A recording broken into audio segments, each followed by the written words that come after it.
everybody's soul comes from the sun. The spark of life is a visible thing. You can see it happen. This is real science talk. Where does that spark come from? It's energy. It's the spark of life. That's the magic right there. Where does energy come from? I mean, is there like some divine source of energy where all these magic sparks come from? I don't know. What could be the source of energy? Let me think about that.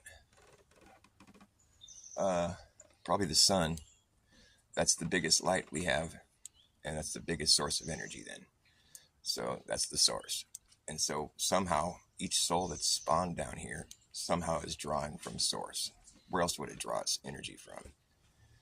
I don't know how it happens. I can't explain that, but I can explain that every new soul that's born on the earth leaves a sunspot on the sun.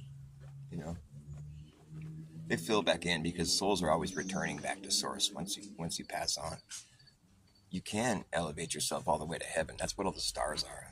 They're smaller lights, because those are just people's souls that made it to heaven. There's a whole sun's worth of souls up there in the sky at night. And some. I believe we're on our second sun. The sun only has so many souls in it before it's all spawned out. Then it goes dark. And there's like an ice age. And the earth has to give birth to a new sun. It comes right out of the North Pole. There's a hole in the middle of the world. In the north, earth is flat. In the North Pole, it's a north hole. It's been photographed. It's a real thing. That's where the sun is born, right out of the middle of the earth, right out of the belly, the navel of earth. It breaks off an umbilical cord, pops up into the sky, it activates. It's an amazing thing to see. And the old sun's still up there floating around. It's gone dark, but it's easy to spot an old sun. For one thing, it's the same size as a new sun. It's about the same size. It's lost some elevation, so it's a little bit bigger because it's closer, but it's still doing its circuit. And the sun is like this magic plasma, it's us. It's the magic. It's the spark of life, but it's the divine source of it. It's not God.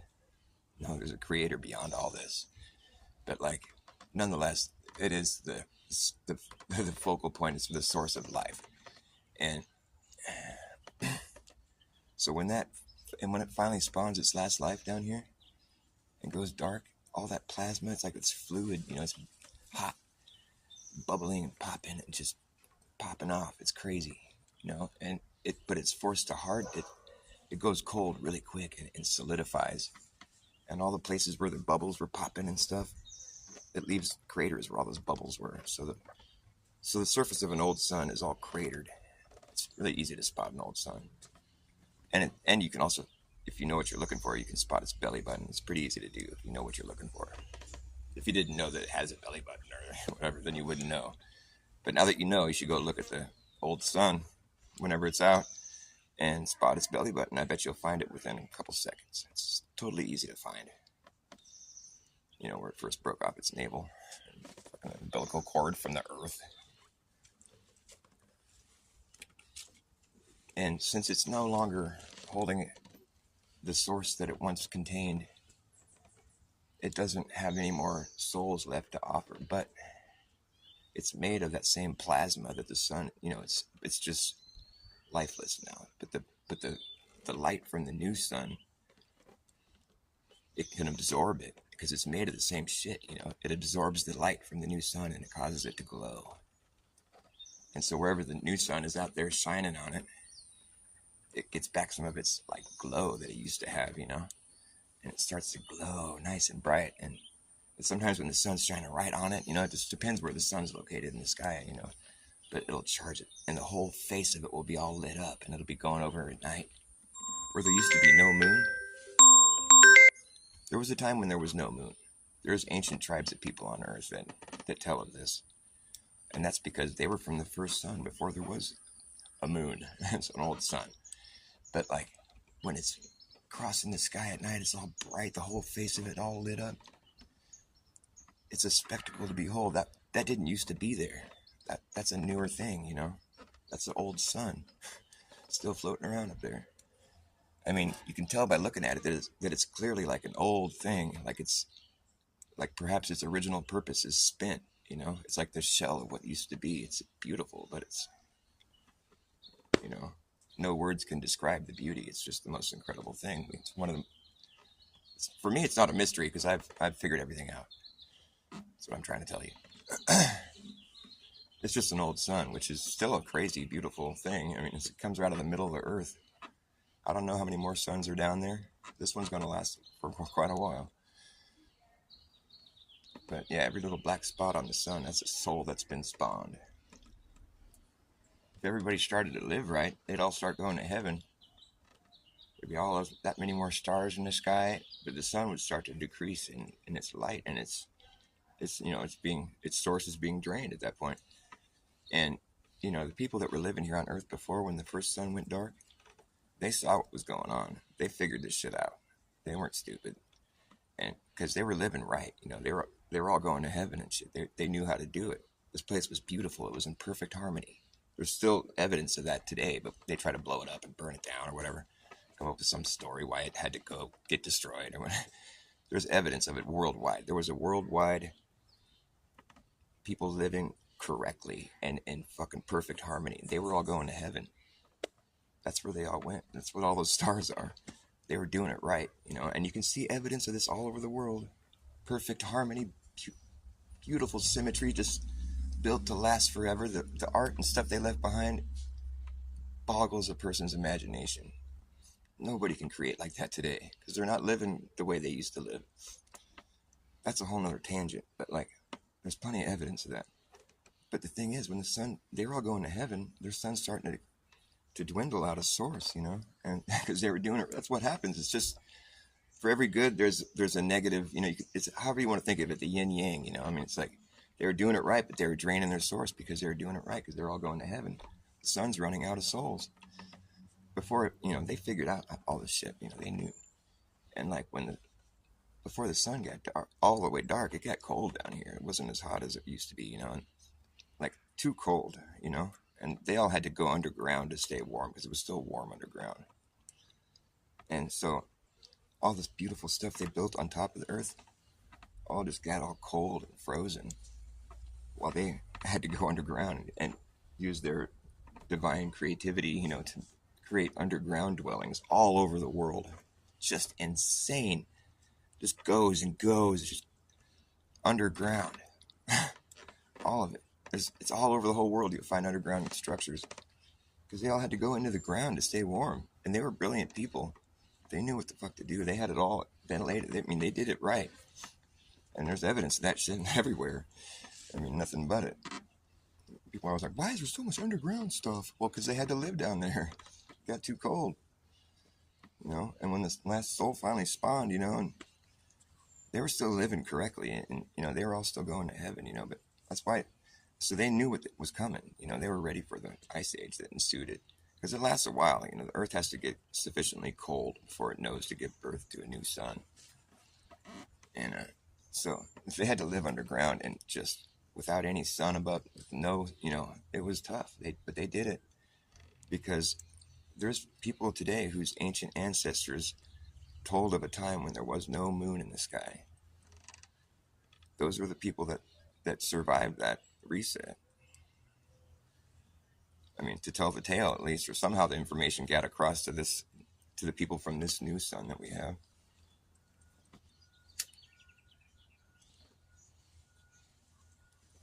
I guess today I saw a video recently that there's an alarming lack of sunspots. That's what the guy said on the video I was watching. He was like, there hasn't been this few sunspots in he's like, I don't know. This is really rare. He's going on about it. He seemed all concerned, and I was thinking to myself, well, yeah, obviously, because the birth rate has dropped significantly. If you look at the birth rate right now, worldwide, it's not what it used to be, dude. So yeah, there's a lot less sunspots. Pretty crazy. I mean, we'll recover. Ultimately, it's just going to make this sun last longer. Still, it's kind of weird. Nothing weird about anything I just said, though. If what I'm saying about the Earth is true, and it's a flat plane, which it obviously is, because that's how it presents itself. And you can understand this by thinking. It's really simple. You just have to think. If I draw a circle on the ground, can I draw a smaller circle around the outside of it? You'll figure out right quick that it's impossible. Now, do you think it matters how big of a circle you draw on the ground? If you draw a really, really fucking huge, massive, fucking mega, mega big circle, do you think then you can draw a smaller circle around the outside of it? No, no, you don't think that, do you? Nope, because you can't. So therefore, you can take that knowledge right there that you just figured out and scale it out. The circles just get bigger, man. That's all they can do. You already know this. We just went over that. And so they just get bigger and bigger and bigger and more vast and more wide until you run out of room. They never start to shrink. That's not what we see here. We have no reason to believe that's what would happen. And so, and since nobody would expect that to happen anyways, we can just rest assured on the fact that they wouldn't start to shrink, because that's impossible. I mean, we have no reason to think something impossible could be done, you know, based on what? Like, what do we have? Okay, some model somebody made? I don't give a fuck. I'm talking about reality. Anyway, so the Earth is flat, and it can't be a globe because of what we just talked about. It only widens. It never starts to close back up and shrink. That's not possible. We have no reason to think that's something that we could do or see or something like this, or to think that's been done or no. That's something that's never been witnessed because it's not possible. Just because somebody made a model that says that's what happens doesn't mean our waking reality is going to resemble that. No, that's a poor argument. What you have to understand is that the circles just get bigger. That's what we know to be a fact. That's all we really need to know. If you want to come at me with some story, you know, and show me a model, I'll be like, well, that's cool, but back to reality. In the meantime, we know that's not what's really going to happen because we have no reason to think something impossible could be possible because of your story. You know, it's not a good argument. But that's the argument I get usually. Well, look here on the globe model, they do start to get smaller. I'm like, duh. That's what I'm talking about. Fucking genius. You're so clever. But that doesn't mean that's what... you see, you understand that's a poor argument, right? That's lacking in logic. Oh, but the sun and this North Pole and the South... I'm talking about the ground. And I'm talking about obvious reality. It's fact. It's just so easy to understand. You can't draw a circle and then draw a smaller circle around the outside of it on the ground. No, no, that's impossible. That's all you need to know the Earth is flat. And it seems silly, but that's because the globe Earth is silly. It's that easy to debunk, you know. You can come at me and tell me that it's reality, but when I can do something that simple to say no, I don't think that's reality, then you got more work to do to get me to believe it. Because I know the circles will just get bigger. I know that. You can't say anything to make me think that wouldn't happen. And you know that too, really deep down inside. So, however you want to go about coping with that, it's fine with me. But you're going to need a lot more than a toy to make me think that something that's impossible could be possible. A toy doesn't do, and a story, no, or a TV show, no. You're going to need a lot more. You'll basically have to take me and physically demonstrate it for me, which you won't, and you can't, because it's not possible. You can tell me it is by pointing at your toy, but like that's not good enough, man. I'm not convinced. Because we both know that when I draw a circle on the ground, you can't draw a smaller circle around the outside of it. So therefore, the circles just get bigger. So therefore, the expansive Earth only widens and never starts to shrink. You don't have to think about this too hard. Like, just listen to the words I'm saying. Let them sink in. Come to terms with the fact the Earth is flat, and it sounds crazy, but it's true. Because you just figured this out on your own. You realize that the Earth expanse can only widen. That's all you need to do. There's no more debate to be had. It's just that easy. I mean, just because someone has a story and a toy doesn't mean what we both know is impossible should be possible. No, but Dr. Bass, after you go to the equator, now the circles start to get smaller.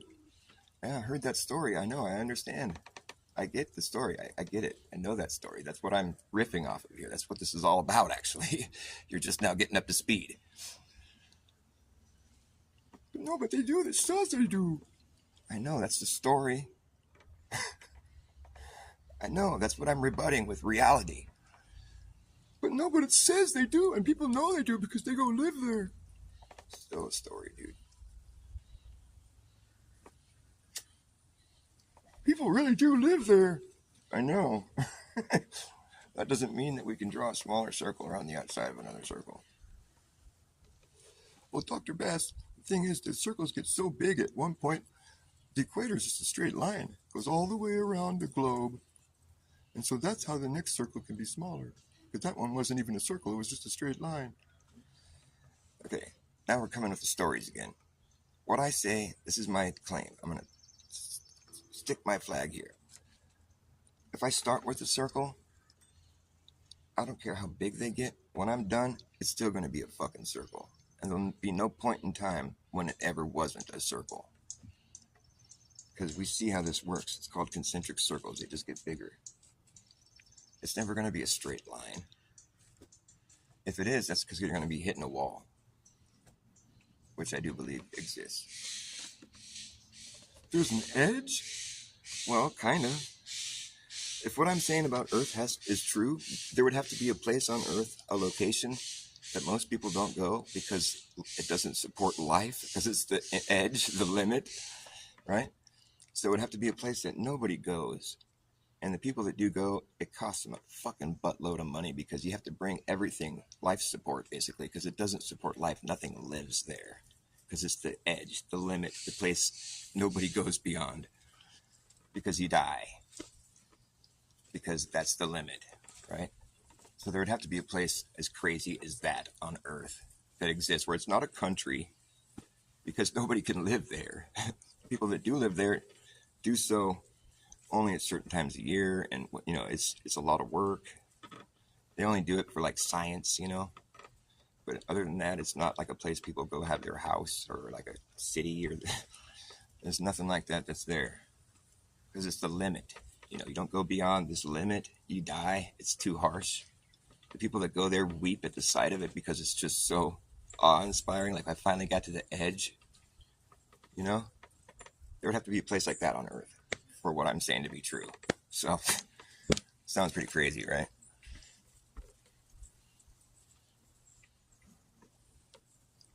I don't know what I'm talking about, I guess. I don't know where I get these ideas. Well, Antarctica is the continent on the bottom of the ball where the South Pole is.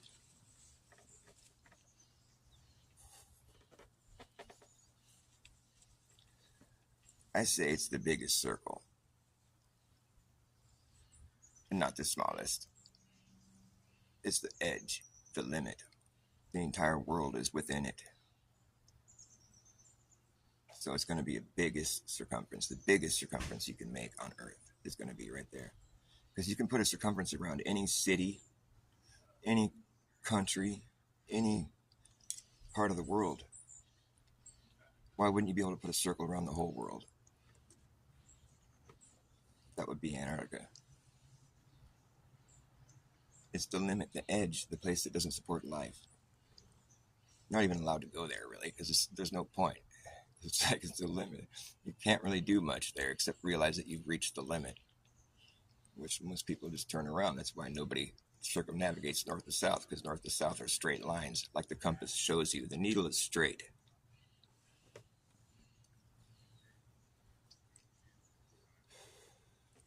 It points to the north. You're always correcting to the north. South is the opposite end of that needle. That opposite end of that needle is sweeping the entire flat plane of the compass. It's a model of Earth.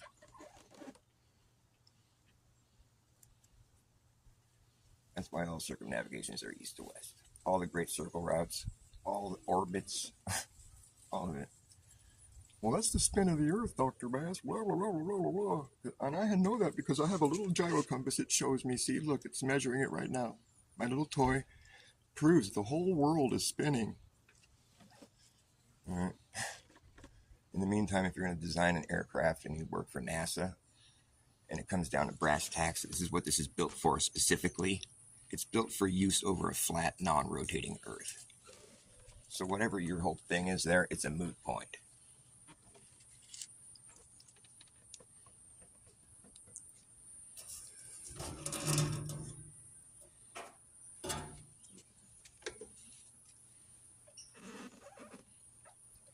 We filmed the 24-hour sun in Antarctica. We were there.